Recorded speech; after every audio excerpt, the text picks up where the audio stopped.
Sweet lemon tree తెలుసా?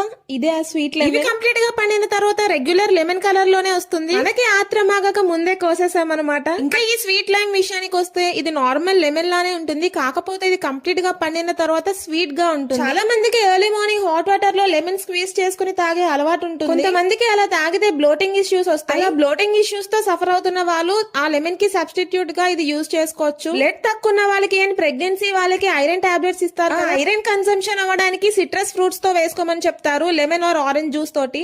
మీకు పులుపు నచ్చదు అంటే మీరు బెస్ట్ ఇది యూజ్ చేసుకోవచ్చు. అండ్ ఇది చాలా ఈజీగా గ్రో చేసుకోవచ్చు, మెయింటెనెన్స్ కూడా ఏమీ ఉండదు. నర్సరీస్ లో దొరుకుతుంది. ఈ ప్లాంట్ కావాలి అంటే ఒక పాట్ లో వేసి టెర్రస్ పైన పెట్టేస్తే సరిపోతుంది. కంప్లీట్ గా పండిన తర్వాత తింటే చాలా స్వీట్ గా ఉంటుంది. ఇందులో యాంటీ ఆక్సిడెంట్స్ ఎక్కువగా ఉంటాయి అండ్ స్కిన్ కూడా హైడ్రేటెడ్ గా ఉంటుంది. ఇలా ఒక చిన్న పాట్ లో దాన్ని ఈజీగా గ్రో చేసుకోవచ్చు. ఈ sweet lime bread lemon and sweet orange నుంచి వచ్చింది. ఇది పెద్ద సైజ్ మొక్కలా కూడా ఏమీ పెరగదు, ఆర్నమెంటల్ ప్లాంట్ లా ఉంటుంది. సో ఈజీగా గ్రో చేసుకోవచ్చు. That's it for hero and follow for more.